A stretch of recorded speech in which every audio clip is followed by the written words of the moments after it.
जय श्री कृष्णा। आप सभी भक्तों का कार्तिक मास के पंचम दिवस की हार्दिक शुभकामनाएं। भगवान श्री हरि विष्णु जी की कृपा आप सभी भक्तों पर सदैव बनी रहे। आज हम इस वीडियो के माध्यम से कार्तिक मास के 5वें अध्याय का श्रवण करेंगे। तो चलिए सुनते हैं कार्तिक मास के 5वां अध्याय।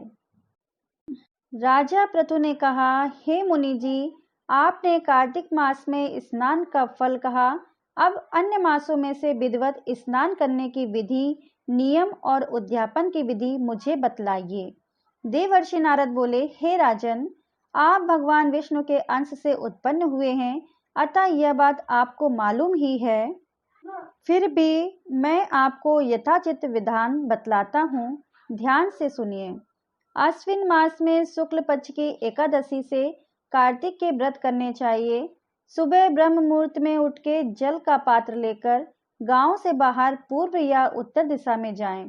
दिन में अथवा शाम को कान पर जनेऊ चढ़ाकर पृथ्वी पर घास बिछा के सिर को कपड़े से ढककर मुंह को बलपूर्वक भली भांति बंद करके थूक व सांस रोककर मल व मूत्र त्याग करने के पश्चात मिट्टी व जल से भली भांति अपने गुप्तांगों को धोएं। तत्पश्चात जो मनुष्य दातुन नहीं करता उसके सब मंत्र निष्फल हो जाते हैं, अतः दांत और जीभ को यत्न पूर्वक शुद्ध करना चाहिए और निम्नलिखित मंत्र पढ़कर वृक्ष से दातुन तोड़ने चाहिए।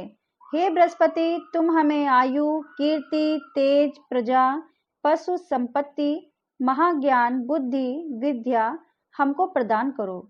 ये मंत्र पढ़कर दूध वाले वृक्ष पर से 12 अंगुल की दातून तोड़कर करें। व्रत या श्राद्ध के दिन दातून नहीं करनी चाहिए। प्रतिपदा, अमावस्या, नौमी, छठी, रविवार को चंद्र तथा सूर्य ग्रहण में दातून नहीं करनी चाहिए। कटीले पेड़ों, कपास, पीपल, बरगद और निर्गंध इन पेड़ों की दातून करनी चाहिए।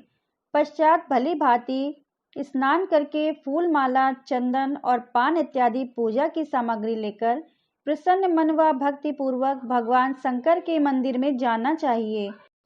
वहां सभी देवी देवताओं को अर्घ, आचमनीय आदि वस्तुओं से अलग अलग पूजन करना चाहिए। फिर भक्तों के स्वर में स्वर मिलाकर श्री हरि का कीर्तन करना चाहिए। मंदिर में जो गायक भगवान श्री हरि का कीर्तन करने आए हों, माला, चंदन, तांबुल आदि से उनका पूजन करना चाहिए, क्योंकि देव स्थानों में भागवत कीर्तन करने वाले भी साक्षात भगवान विष्णु की ही मूर्ति होते हैं।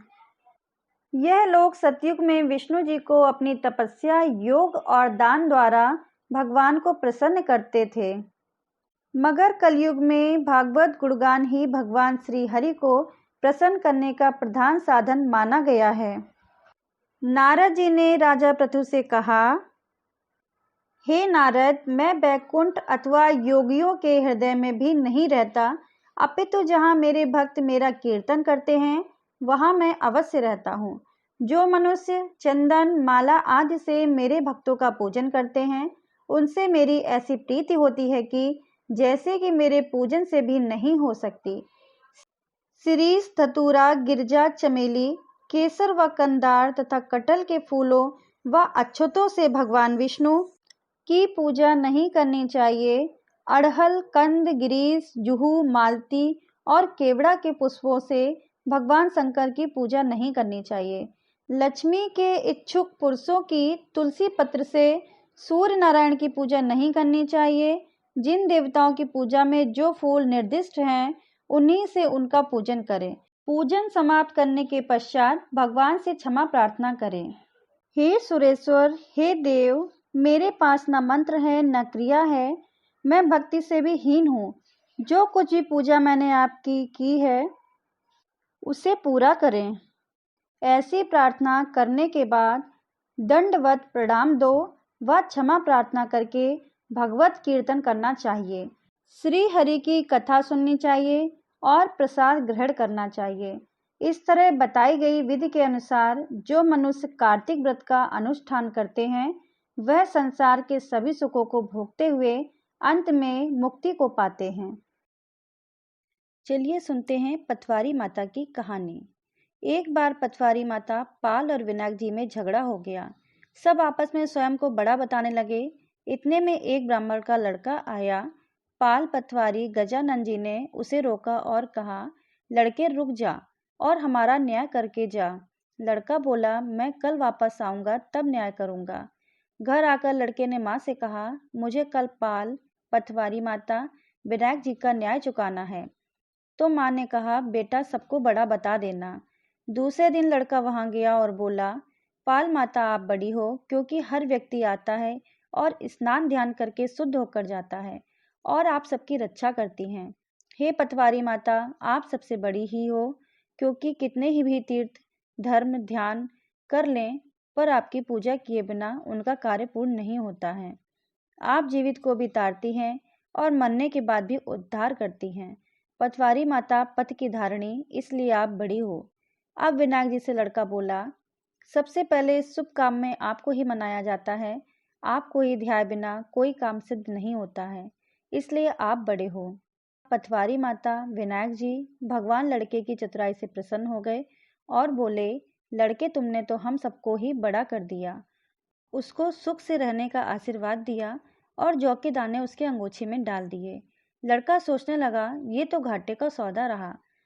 सारा दिन खराब करके न्याय किया और इतने से जौ मिले। उदास मन से घर आकर अंगोछा एक कोने में डाल दिया। माँ ने अंगोछा उठाया तो उसमें से हीरे मोती बिखरे पड़े थे। तो माँ बोली, बेटा न्याय करके क्या लाया है? लड़का बोला, माँ कोने में जो पड़ा है देख लो। माँ वहां गई। हीरा मोती भरे ढेर लगा है। हीरा मोती जगमगा रहे हैं। माँ अत्यधिक प्रसन्न हो गई। माँ ने बेटे को बुलाया और कहा, बेटा आज तो पटवारी माता विनायक जी भगवान आज तो हम पर प्रसन्न हुए हैं। माँ बेटे बहुत प्रसन्न हुए। हे भगवान, जैसे पटवारी माता विनायक जी भगवान ने लड़के को दिया वैसे सबको देना। कहानी कहने वाले, सुनने वाले, होकरा भरने वाले सबको सुख समृद्धि धन धान देना। बोलो पटवारी माता की जय हो।